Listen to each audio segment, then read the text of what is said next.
Yun, meron akong package.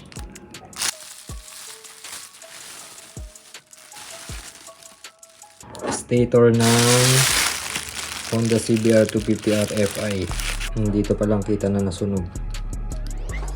May mga parts na sunog.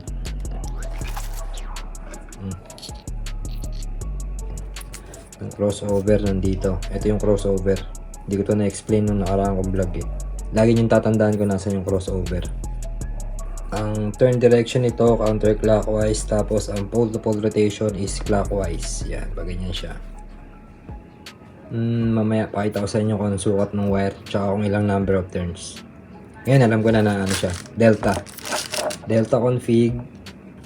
Ulitin ko lang, delta config, counterclockwise ang turn, tapos ang pole to pole rotation clockwise.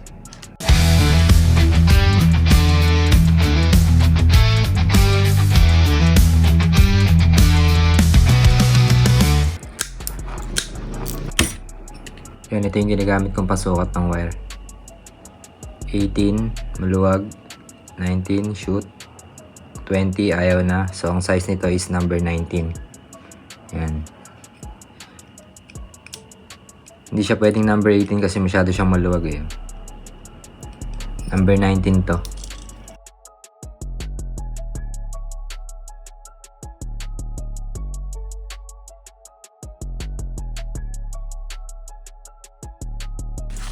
So yan, nakuha ko na. Number of turns 40, turn direction counterclockwise, pole to pole rotation clockwise, size ng wire AWG19, configuration is delta. So ito na yung susundan ko ngayon. Pero syempre i-unwind ko muna to. Yun, unwind ko na. Ayun yung lahat ng wire. Tapos nalinisan ko na rin. Swerte hindi nasira yung mga insulation dito sa poles, kaya wala kang masyadong re-repairin. Rewind na. Wait, importante rin pala na kailangan nyo ma-determine kung saan kayo mag-i-start tsaka saan kayo mag-i-end para eksakto kayo dito sa mga wire terminals na to. Kung saan yung start tsaka saan yung end, dito kasi mag-meet yun. So kahit hindi man sakto, basta malapit kayo dito. Yun, rewind na.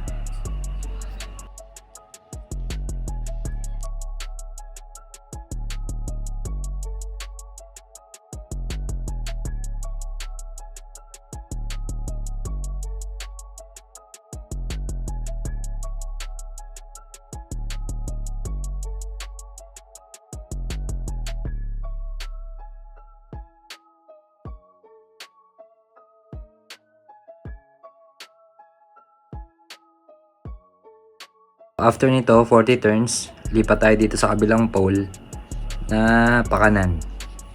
Kasi clockwise tayo sa pole to pole rotation, di ba? After nito, papalampas ka ng dalawa, tapos ito ulit.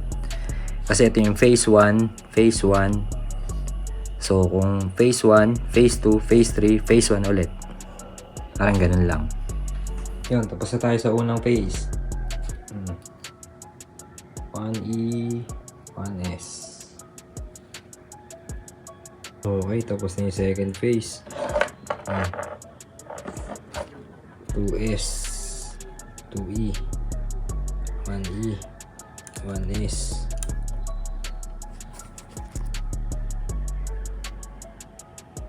Yan, tapos na mag-rewind. 3E, 3S. Yan, magkakasama na lang yung dapat na magkakasama. Ito na yung papunta dun sa wire terminal na yan. Yan. Ito na to. Crossover. Yan. Balatan ko lang to, tapos iti-test ko lang, and then varnish na to. Ito, kuhaan muna natin ang parameters tulot-dulo, 1S at saka 1E.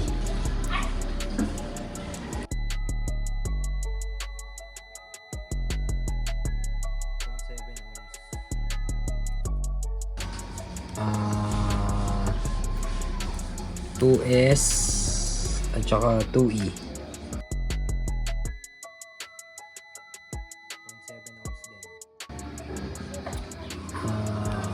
3S saka 3E.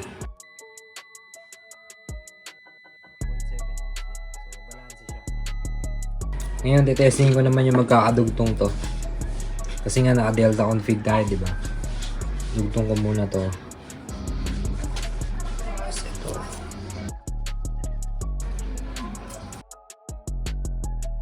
So ngayon, phase 1. Tapos phase 2.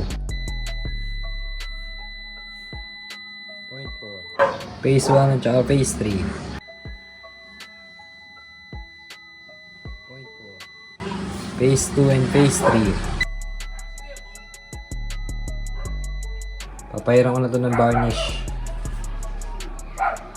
Nakalimutan ko yung phase 2 ground pa nga pala. I-testing natin kung mayroong ganyan. Dapat walang tunog na ganito yan.